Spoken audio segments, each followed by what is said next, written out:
Welcome to a Red Hot Reds podcast, a Cincinnati Reds podcast hosted by myself, Roger Straz, and Reds on SI writer Ricky Logan. We are doing another special segment, something different than Minor League Mondays. This will air sometime during the week when we get this all together for you, but a new segment that we're calling Prospects to Know. And today's topic, or today's guy that a prospect to know, is a guy that probably a lot of people already know because he's made a big splash in many different ways. A guy maybe that could be on the majors sooner than later. Who knows? He may rise up the rankings. He's our number 2 Red Hot Reds prospect in our top 30 list, catcher Alfredo Duno. This guy is someone that, Ricky, I think everyone should know, but we're going to go a little bit more with a deep dive, go through basically where he started with the Reds all the way up to now to give a little recap on his history and where he's come from. He's just turned 20-year-old Venezuelan catcher, a kid that is 6'2", 250, and can mash the ball. Like, that's just the high, macro level of what, Alfredo Duno is. And he's also listed on a lot of the top 30 lists and top 100 lists of like Baseball America and Just Baseball list for top prospects to know. And we really wanted to start off our segment with this guy because he is someone that could be the next great catcher for your Cincinnati Redlegs. And we really want to kind of have you have a little bit of background on his information on how he performed the last couple seasons and possibly where he could end up this season and beyond. So, Ricky, what are your first initial thoughts and ideas on Mr. Alfredo Duno? Yeah, I mean he's he's special. I mean, you look at him, he's the physical anomaly. I mean, like you said, he's 6'2", just a massive human being. And last year was his first full season as a professional. He played in 45 games in 2023. That was his debut season with the DSL. And then in 24, he moved right up to Daytona, and he only played in 32 games. He had a fractured rib, I think, in May. And that shut his season down. 24 was his first season behind the plate with the Reds. So last year, 25, he really was like the first glimpse of the player that he is, and he skyrocketed, and he was unranked in all of the top 100 prospect list, and then he's now 38. So he's he's someone to really keep an eye on. He goes out his first professional season and wins MVP in the Florida State Leagues. That just tells you how good he is.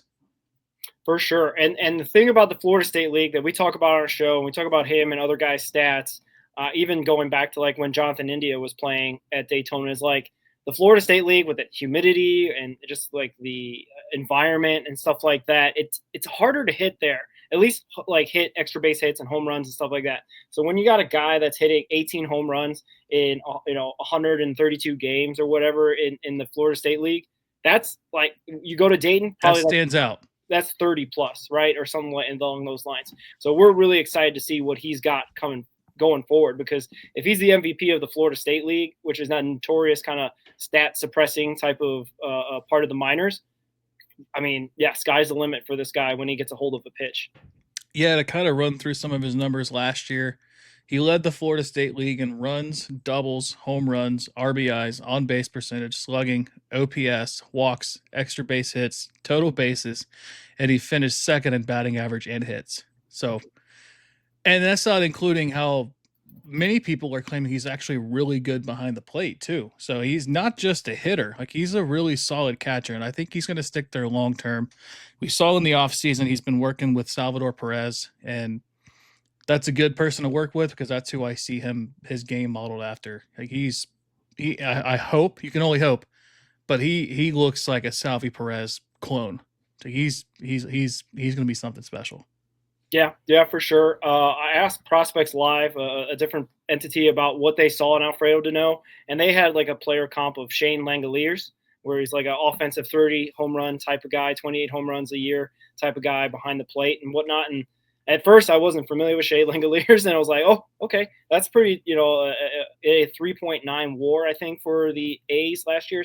So that's, if we get a 3.9 WAR out of season on season for Mr. Duno when he's a Cincinnati Red, for sure we'll take that. Another part where he really broke out was after his Florida State League MVP, he continued his season into the Arizona Fall League. playing for the Peoria Javelinas with a bunch of other guys like Kunzel, Jonathan Harmon, Luke Hayden, a bunch of guys like that playing in the Arizona Fall League in October and November, and ended up hitting 3 home runs in 2 days in a playoff series to keep them moving on. And I think they ended up getting to the final for the Arizona Fall League, but ended up losing. But either way, that put him on the map for a lot of people who are watching in Arizona, who are watching because a lot of big prospects are playing in that Arizona Fall League. It's not just playing against other single A guys. He was going up against, I think, Kevin McGongle of the Tigers was playing in the Arizona Fall League this year. Yeah. And like a bunch of other guys that are potentially to make the major leagues pretty soon. So that was another big kind of like, coming out party for Mr. Duno.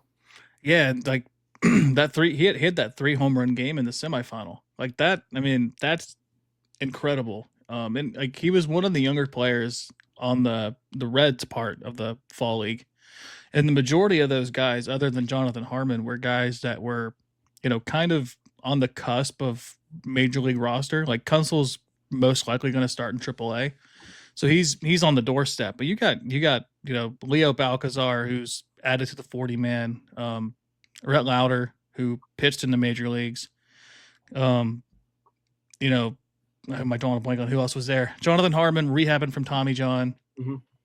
And Edmund Arroyo, was he on that? Leo Balcazar was there in Arizona. Yeah. Who else was there? Luke Hayden. Luke Hayden, that's right. Yeah. But you got some guys that are like they're kind of paying attention to who they are. They're getting closer to being, in that major league ready, almost major league ready camp. And to see Duno in that camp as well, like they could have waited for him for when he's in AA or AAA to throw him on that team, and they got him some work, and he was spectacular for that too. Yeah.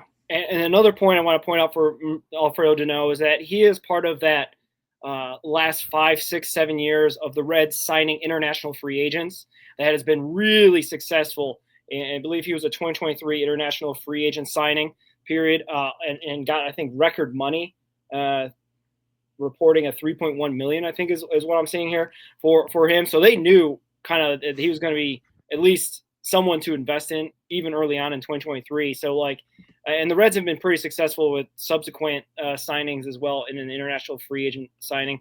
This last year, 2026, was Angel Nunez, who looks to be possibly another great prospect, possibly down the line. Only 16 years old as well, so he's got some time to develop. So, but that's neither here nor there. We're talking about Duno, and Duno is kind of he's still young, still delivering kind of his productivity so far, just at the single A level at Daytona.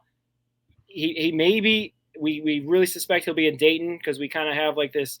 Him and McChrystal have been working together in Daytona, possibly again in Dayton. But where do you see Duno in 2026? Yeah, I think Dayton's probably the most likely outcome. You would like to think that maybe with his repeating in low A, that maybe he could potentially skip a level and go to AA. But I think like some people have mentioned, he's only caught like 108 games in his minor league career. So I could see not rushing him.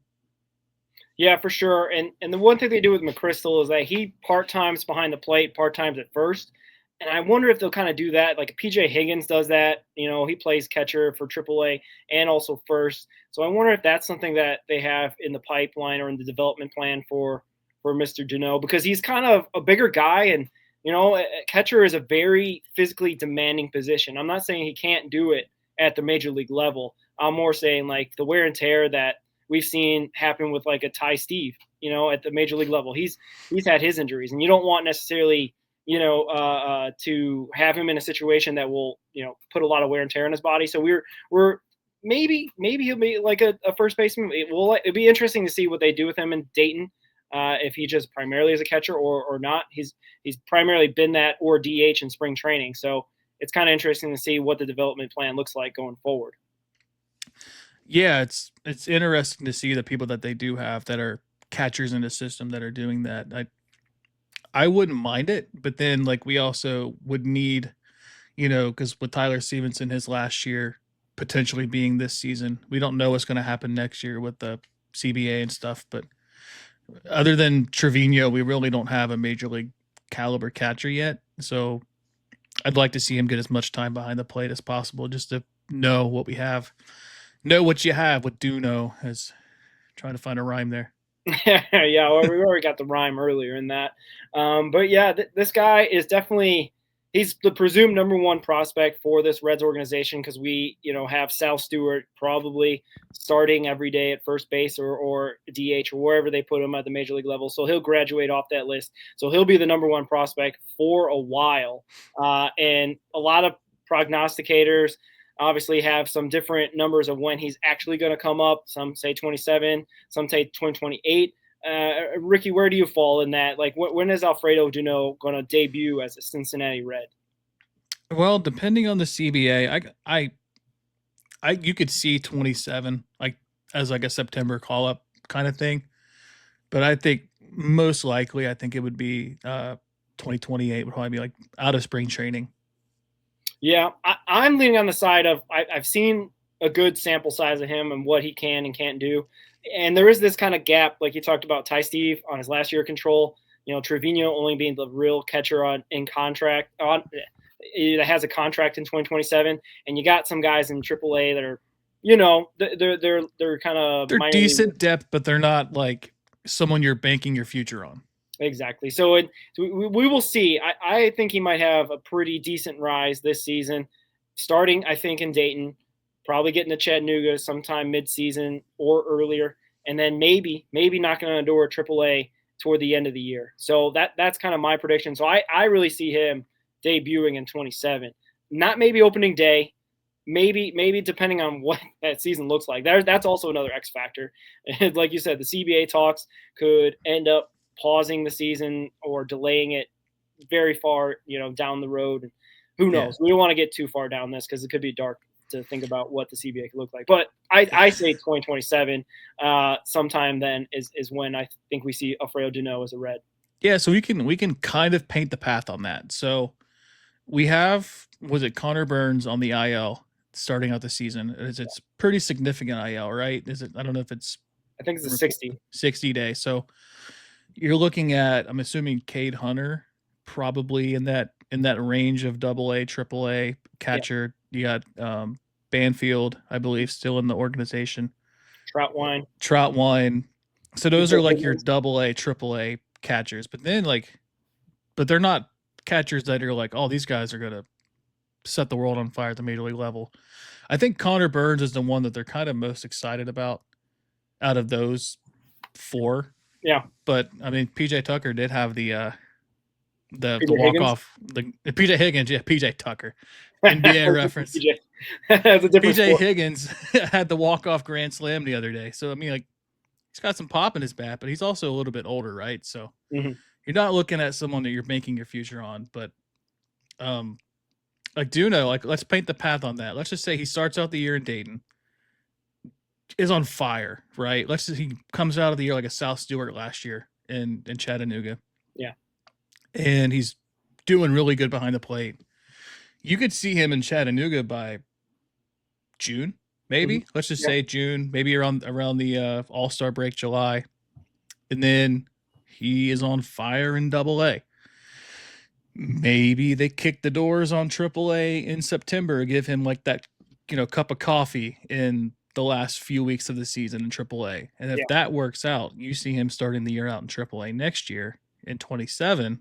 And then if he's doing what we all think he can do, he could very well be kicking on the doors in July or August of 27, which it's a long shot, but it's not out of the world of possibilities with his talent. For sure. I think you're right in terms of, like, I think they rank Connor Burns a little bit ahead of him, being a little bit more mature as a catcher. Defensively, was one of the highest ranked defensive catchers in like all minor league baseball last year or a couple years ago, whatever it was. It does think that he does start in the IL in 26. We'll see we'll have to track his development as well through our minor league Mondays and whatnot. But yeah, ahead of him after that, it's not too much. Like you said, it's just kind of some lifers in the minors with the Banfields and the Troutwines and the PJ Higgins of the world. And those guys might be the guys that start in 27 if Ty Stevenson ends up leaving the club for some other, baseball team. And we have to figure out what the, Trevino and who, right? Trevino and another guy, basically. Hopefully, that guy will reveal himself at that point. But we're still, a little whiles away. That's a year from now, right? Yeah. At the very least. But I think the future is bright. I think they really like him a lot because they even feature him a lot in the major league spring training games. They're not just throwing him out there just to get at bats. I think they see something in him behind the plate and DHing this spring. And his numbers weren't crazy great for this spring. He hit 200 with an on-base percentage of 333, slugging percentage of 500. So when he gets a hold of the ball, he hits it with one home run and basically out of his 3 hits. So I guess he wasn't getting a terrible amount of action, but when he gets out there, he wants to go and swing for the fences. And that may be the one thing in the scouting report that I guess I kind of saw and have been seeing a little bit lately is that maybe even though he has a great eye, like you had mentioned earlier, he does seem like he wants to just crush the ball. And I don't know if that plate approach is necessarily translates to every single level, as we talked with a bunch of our people in our Reds universe for Reds media, is that sometimes going from A ball to double A ball, you're seeing totally different pitchers. Yeah. And it you might start having to adjust your swing profile and swing mentality when you go up into those levels. So we'll see. Dayton should be a good spot for him to crush the ball. Fans will love it. And also working with McChrystal again, I think will be really good for him because they can trade off the catching duties from game to game. Yeah, he hot take. He had a better spring than Connor Griffin of the Pirates. Yeah, well, yeah, not a pirate show, but yeah. Any other major thoughts on our guy Alfredo Duno, our prospect to know? Our prospect to know, Alfredo Duno, set a Tortugas record in walks with 95, RBIs with an 81, on-base percentage with a 430 on base, and an OPS of 948. That was his first full season, and he set a record in all those categories. That's incredible. Yeah, for sure. Yeah, I remember. Yeah, Matthew Muncy, the new Tortugas announcer, was doing his research on the team records and whatnot, and which is Alfredo Duno, just bold all the way down. All the way down, all bold, and 2025 records have been reset at Jackie Robinson ballpark out there. So yeah, this guy, he's been crushing it so far in the short amount of time that he's played in the Reds organization. But we have a great feeling about him. I think the Reds do as well. They rank him highly in their top 30. So this guy is definitely a prospect to know. And like we said, we're going to be doing a little bit more of these segments, going through some different prospects, probably doing a bunch of prospects that people don't and are not familiar with. So that's kind of where you get to know the prospects to know. Exactly. That wouldn't be our deep dive because obviously, Ricky's really good on the DSL, finding those guys out and seeing all their stuff. We'll have to definitely preview or profile a bunch of those guys so that way that people will know when they come stateside, oh, this guy, we got to keep an eye on him. Yeah, no doubt. A lot of talent coming up that nobody really knows about, and we're really excited to cover it. For sure. So keep it tuned here. Red Hot Reds, a Cincinnati Reds podcast, Minor League Mondays, prospects to know, Alfredo Duno. Go Reds. Go Reds.